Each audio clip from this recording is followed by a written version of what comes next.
Nilambur UDF തിരിച്ചുപിടിക്കുമ്പോൾ അത് മുസ്ലിം ലീഗിന്റെ കൂടി വിജയമാണ്. കോൺഗ്രസ് പ്രവർത്തകരോടൊപ്പം വിജയം ഉറപ്പാക്കാൻ ഇത്തവണ ലീഗ് പ്രവർത്തകരും കൈമെയ് മറന്ന് ഒപ്പമുണ്ടായിരുന്നു.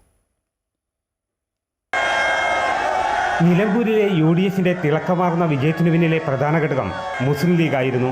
നേരത്തെ പല തെരഞ്ഞെടുപ്പിലും മുസ്ലിം ലീഗിന്റെ വോട്ടുകൾ പൂർണ്ണമായും കോൺഗ്രസിന് ലഭിക്കാറില്ല എന്ന് UDF ക്യാമ്പിൽ അടക്കം പറച്ചിലുകൾ ഉണ്ടായിരുന്നു. അന്തരിച്ച കോൺഗ്രസ് നേതാവ് ആര്യാടൻ മുഹമ്മദിന്റെ ലീഗിനെക്കുറിച്ചും തങ്ങളെക്കുറിച്ചുമുള്ള പരാമർശങ്ങളെല്ലാം ലീഗ് പ്രവർത്തകരിൽ അതൃപ്തി ഉണ്ടാക്കിയിരുന്നു. ഇതെല്ലാം മുൻകാലങ്ങളിൽ PV അൻവറിനായിരുന്നു അനുകൂലമായി വന്നിരുന്നത്. എന്നാൽ ഇത്തവണ അത്തരം ആരോപണങ്ങൾക്ക് ഇടകൊടുക്കാതെ ശക്തമായി ലീഗ് പ്രചരണ പ്രവർത്തനങ്ങളിൽ സജീവമായിരുന്നു.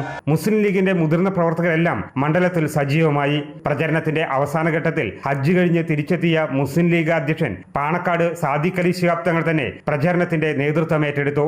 നിലമ്പൂരിലെ UDFിന്റെ വിജയം ലീഗിനെ സംബന്ധിച്ച് മറ്റു കാരണങ്ങൾ കൊണ്ടും അനിവാര്യമായിരുന്നു.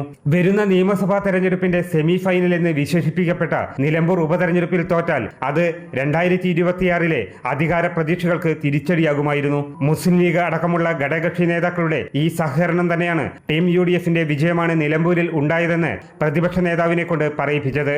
അമൃത ന്യൂസ്, മലപ്പുറം.